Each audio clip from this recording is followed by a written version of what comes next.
This debate can be used as a game of ping-pong this afternoon between the two political parties that have dominated British politics since the end of the First World War. But actually something bigger is going on out there. Have a look at the turnout. The second lowest turnout ever in a general election, despite the introduction of mass postal voting. Have a think about the fact that the Labour Party got a third of the vote and two-thirds of the seats. For every Labour MP, there are 34,000 votes. For every Reform MP, 820,000 votes. When you think about that and give it some context, perhaps it's not surprising that confidence in the whole system is breaking down. Now, I have to say, having studied politics for a long time, not as long as the father of the House, obviously, but over 50 years, I can't think of a government that has seen a collapse in confidence as quickly as this one has. There are 26,000 pensioners in the constituency of Clacton alone that are losing their winter fuel allowance. They had no idea this was going to happen on the day of the general election. There are 100 family farms just in the Clacton constituency. Many that I've met that frankly are in tears because they can't see how their husbandry of that land that has gone on in some cases for hundreds of years is going to be able to survive inheritance tax.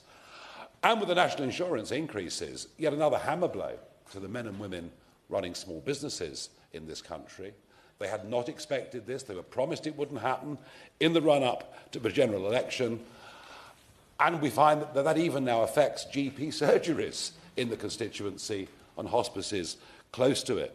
So perhaps you can see why people are upset. They feel that things are being done to them they didn't have realistic expectations of. But the broader problem, I think, is the economy as a whole. The economy works on confidence. People borrow money, lend money according to confidence in each other. And in the Prime Minister and the Chancellor of the Exchequer, I mean, we've got two people who look like they're going to a family funeral every day. There is an air of miserablism.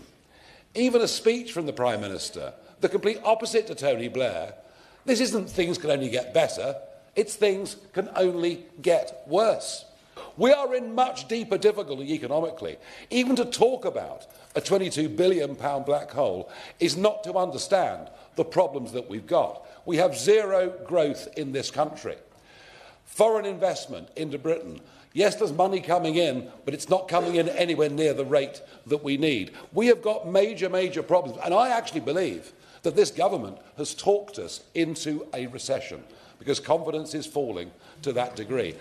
And you might note that the more rapidly legal migration rises, the more rapidly the population expands, the poorer we get as individuals. The last 2 years have seen record levels of net migration into Britain. And in 6 of the last 8 quarters, GDP per capita has fallen. And this perhaps is the issue ultimately that I think is why people voted, or 3 million of them, asked for another general election. It is the breach of trust between Westminster and the country on immigration.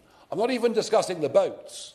I'm talking about a population that has risen by over 10 million in the last 20 years. The impact of that on primary school availability, the impact of that on housing, the impact of that on people's wages. That is the ultimate breach of trust.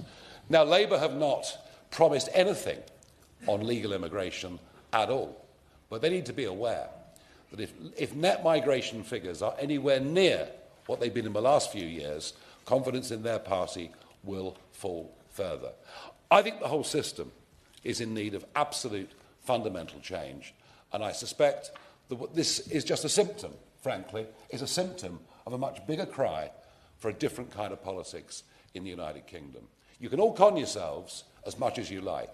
The old two-party system is breaking up before our eyes, and the next general election is going to see a very, very different Parliament. Thank you.